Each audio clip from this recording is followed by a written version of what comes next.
Penn State's running game is going to see north of 300 yards against Delaware. You are Locked On Nittany Lions, your daily podcast on the Penn State Nittany Lions. Part of the Locked On Podcast Network, your team every day. Yes, that is right. You are Locked On Nittany Lions. Thanks so much for making us your first listen and watch every single day. We are free and available wherever you get your podcast, part of the Locked On Podcast Network. I'm your host, Zach Seyko, covering all things Penn State football. We'll be at the game on Saturday to take it all in and bring the reaction for Penn State when they dominate Delaware when all is said and done. But it's going to be an interesting game, even though it is against an FCS opponent, and it's going to be a nice precedent to see how Penn State will fare going into one of its more important games in Illinois. Now, Penn State, they are going to have their way with Delaware, especially on the ground, and there's quite a few reasons why. Size and speed on the defense are going to pay dividends for the Nittany Lions, and then I'll have my official score prediction at the end. We all know that Penn State's going to win, but how is it going to happen? What's going to ultimately contribute? So let's go through a quick overview before we talk about why Penn State's offense is going to be so dominant on the ground. Two players that you can probably think of, 10 and 13 are the hints, but no spread, no total for this game. Okay. I thought this was very interesting at the time of this episode going up here for on Friday. And I really thought that Penn State would have maybe something of a 45-point spread or so. They're not going to. It's that kind of game. But it is a noon kickoff on Peacock, NBC's streaming affiliate. Make sure that you are subscribed for that if you want to watch the game. This is not part of your typical cable package. The weather, as of right now, according to I'm gonna go with the AI, the IBM Watson. They have 30 to 50% scattered and isolated thunderstorms for the entire day from noon on. So you might want to bring a rain poncho. You might want to bring in, I don't know about an umbrella with thunderstorms, but maybe, I don't know if we're going to see delays or anything. I just don't want to speak it into existence. I want Penn State to get into Beaver Stadium and get out and play this game. I really don't want it to linger on against Delaware. Okay. May I mind you, Delaware, the Blue Hens. Penn State is 1-0. We know this, 38-15 over West Virginia from week 1. Delaware with an impressive win over Stony Brook, 37-13. And Delaware is ranked 19th in the FCS rankings. Penn State, number 7 in the AP top 25. No movement, probably because Florida State ends up jumping up those few spots after beating LSU the way they did on primetime television. And Delaware's head coach is Ryan Carty in his second season, graduated from Delaware. But now Penn State's offense versus Delaware's defense. We're going to compare the matchups in the second segment. We'll talk about Penn State's defense against the Blue Hens offense. Now, Stony Brook may have lost to Delaware, but when you watch the tape, when you watch that game itself, Stony Brook actually ripped off some pretty impressive runs, and there's a reason for that, the way that Delaware schemes itself up defensively.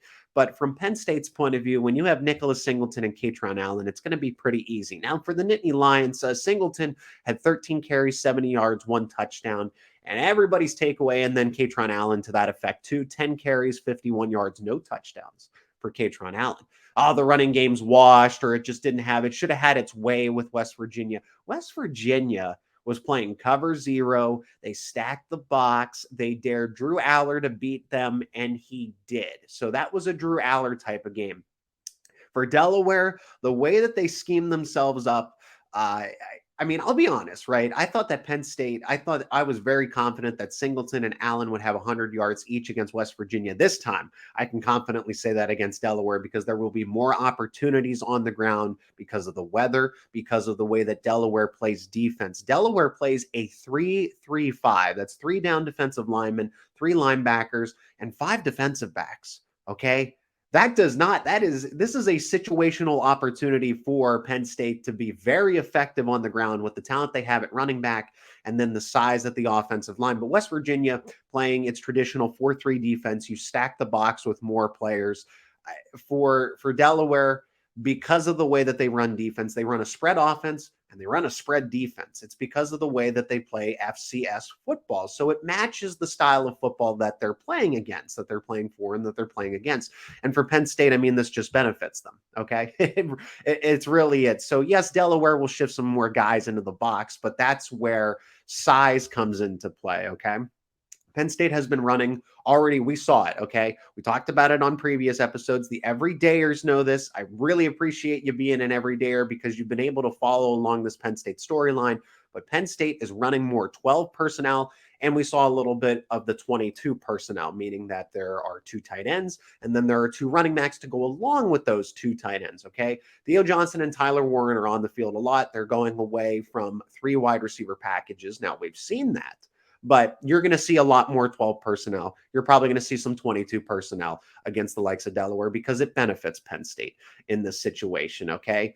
Penn State now with the added size of Theo Johnson and Tyler Warren goes along with the offensive line. And it's not really about Penn State's offensive line being big.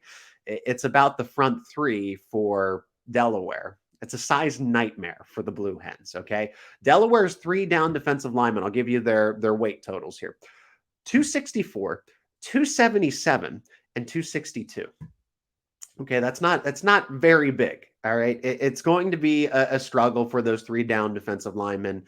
They do have a backup that lists at 290, but I think Penn State is not going to have any issues getting to the second level and those offensive linemen getting a hand on the linebackers and then those tiny defensive backs. But then you have Tyler Warren, you have Theo Johnson, you have Khalil Dinkins. Any of those guys will be able, when you get a hat on a hat against the defender, the T formation would blow this defense out of the water. But I don't think we're going to need to see a lot of the T formation. Drew Aller will be himself, right? I don't expect a lot out of him. I am expecting ground and pound, a lot of opportunities for Nicholas Singleton, Katron Allen, Trey Potts. We'll even get to see Tank Smith and maybe even Tyler Holtzworth. But Drew Aller, to go along with the offensive line just being so much bigger, okay, he'll be able to go through his progressions. He'll be able to pick his spots. He'll be upright. I guess a bold prediction in this case, and maybe I'm getting it too ahead of myself because the prediction segment is in the third part of the show, but I don't think Drew Aller is going to get sacked in this game. I'd be very surprised if he did. Pass catchers will have time to get open, and Drew will be able to stand back there and read the defense like a book. Play action will be the dagger for the Blue Hens game plan.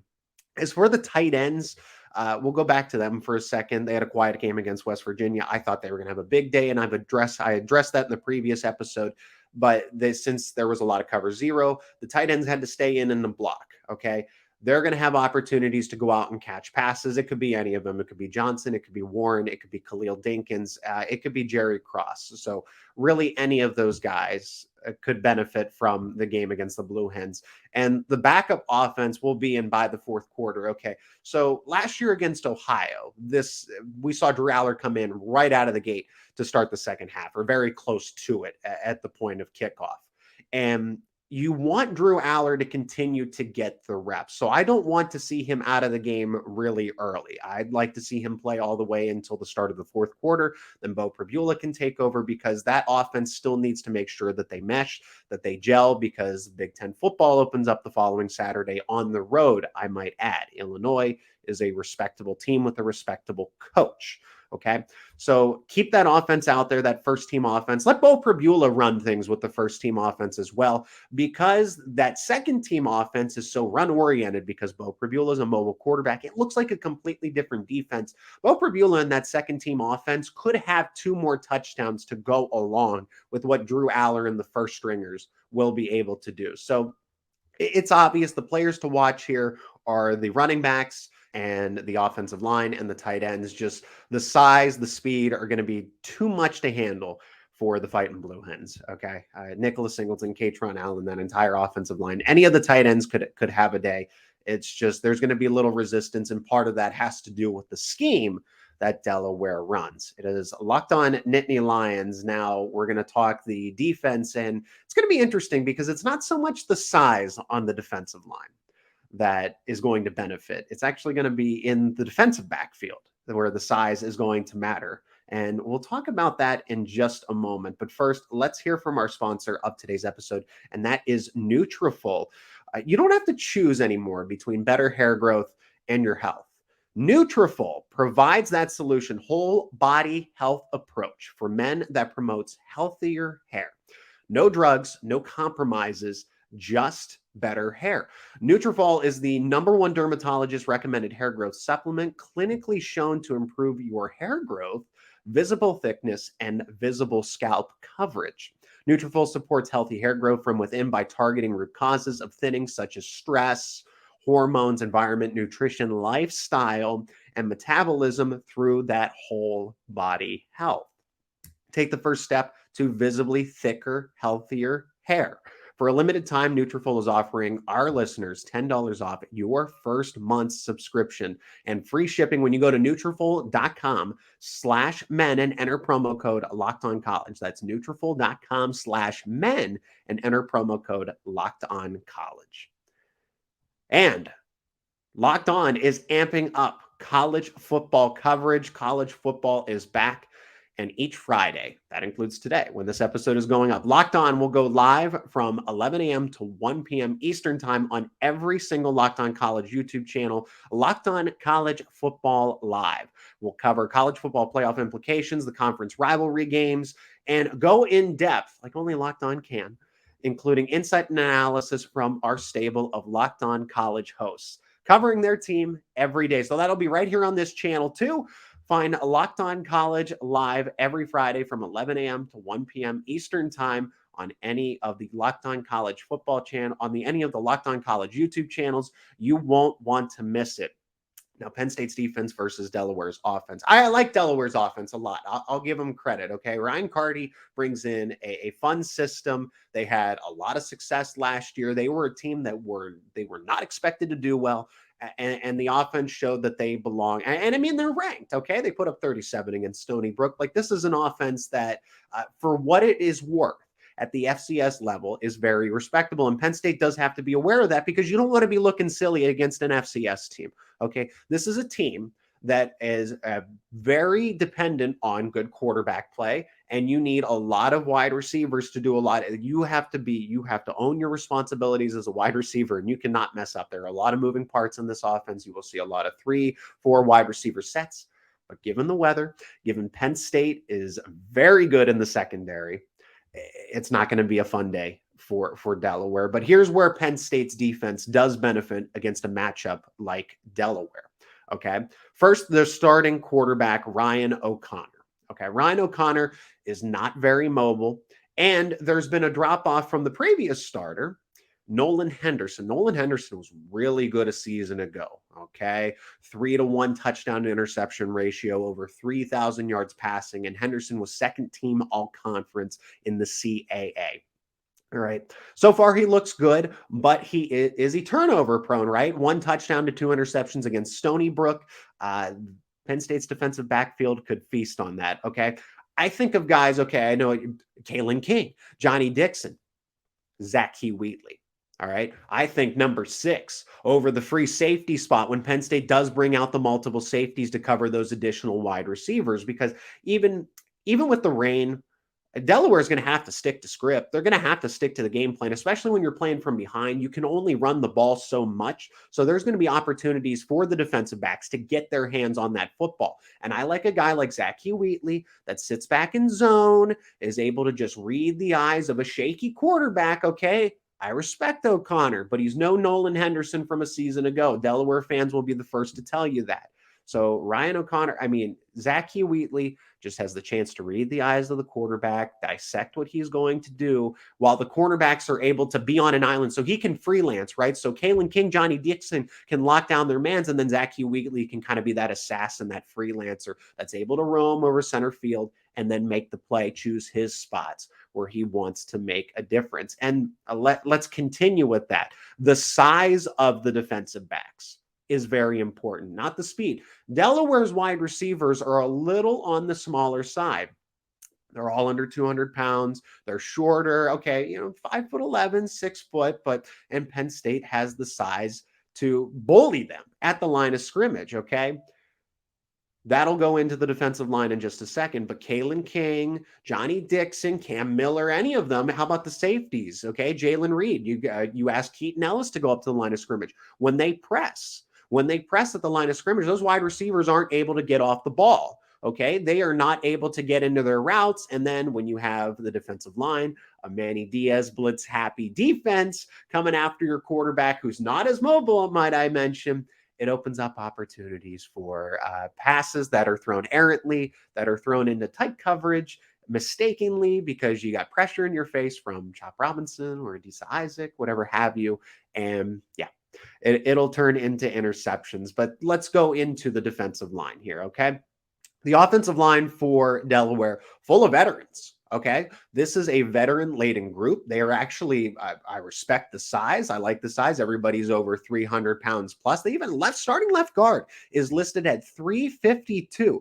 But I'm not here to talk about the size of Delaware's offensive line because with that size, that's going to come at a disadvantage with the speed of Penn State's defense. Okay. So I'm looking at that speed. Chop Robinson and Adisa Isaac off the edge. You could blitz the linebackers. Okay, so even a guy like Abdul Carter factors in here. And let's talk about Abdul Carter for a second because he had the marijuana possession misdemeanor.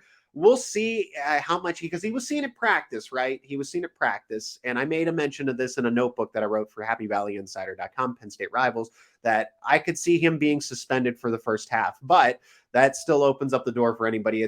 Whether it's Curtis Jacobs, Tony Rojas. Okay, we're going to see a little bit of different combination of linebackers out there, but those guys are going to have a lot of fun being able to go with the blitz combinations because I don't think that the offensive line is going to be able to handle the speed of the defensive line in the blitz packages that Manny Diaz is going to throw at them. So that the press coverage from the cornerbacks, the defensive backs, combined with the speed of the pass rush, it's going to wreak havoc for anything that Delaware is going to try to do. But again, Delaware is, and let's talk about Delaware. So we mentioned Ryan O'Connor at the quarterback position. Overall, this is the offense. It's going to be a spread offense. You're going to see a lot of shotgun. You're going to see 3, 4, maybe even 5 wide receiver sets. Okay. They like to spread the field because they have speed at the FCS level. They want to spread the field and use as much as that 53 yards horizontally as they can. They go quick. They go up tempo. They're going to roll the pocket to try to give O'Connor time, and they're going to try to get the ball out of his hands quickly, but that's where the press coverage does benefit them.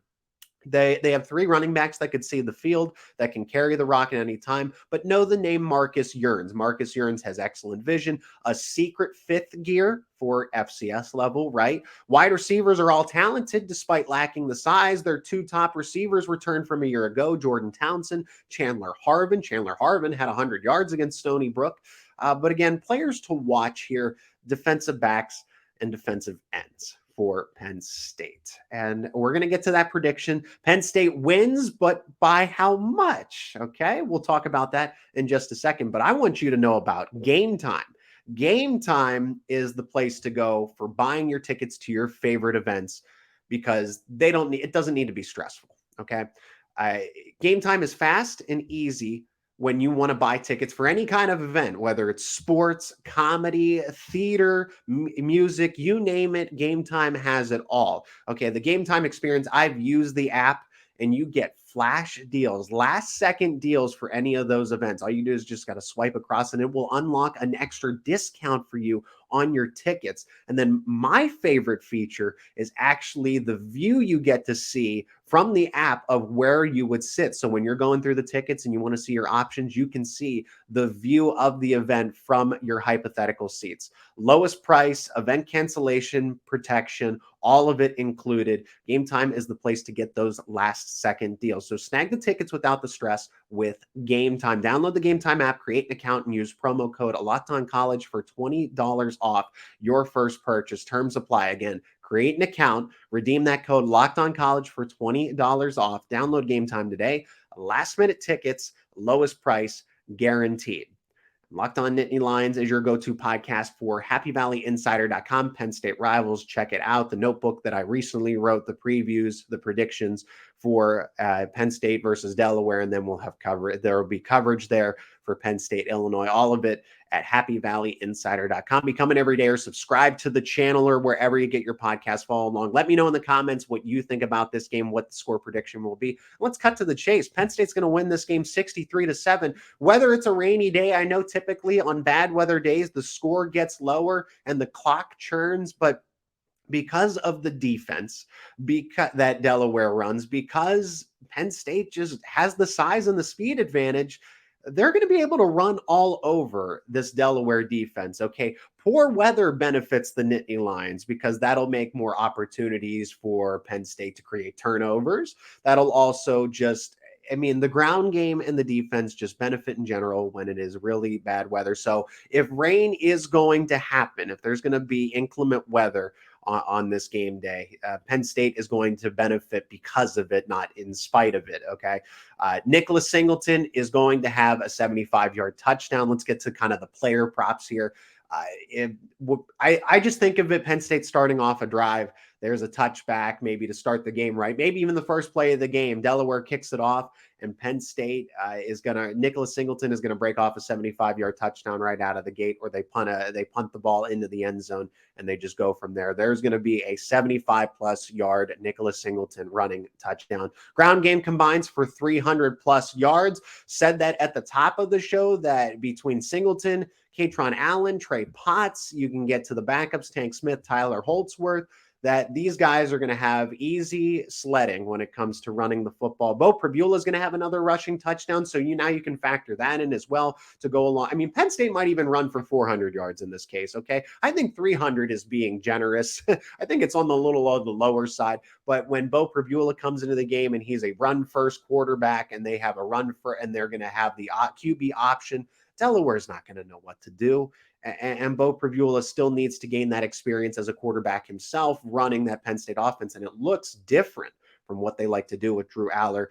Defense, I don't know that they're going to have as many sacks because I think Delaware is going to try to get the football out of O'Connor's hands as quickly as possible. So I'll give them 4 for the day. I don't think it's going to be something like 6 or 7 sacks. I'll give them 4 sacks, especially if it's going to be a rainy day in Beaver Stadium, and at least 2 turnovers. Okay, that could be a fumble. We already saw O'Connor have 2 interceptions against Stony Brook. I'm thinking 1 fumble from a sack and then an interception at some point. So Penn State's defense will have a solid day against the FCS. Delaware fighting Blue Hens. But that is going to do it for Locked On Nittany Lions. Again, subscribe to the channel wherever you get your podcast. Leave a comment. Let me know your score prediction, and we'll have instant recaps, analysis, and previews of Illinois on the way. It'll all be right here on Locked On Nittany Lions.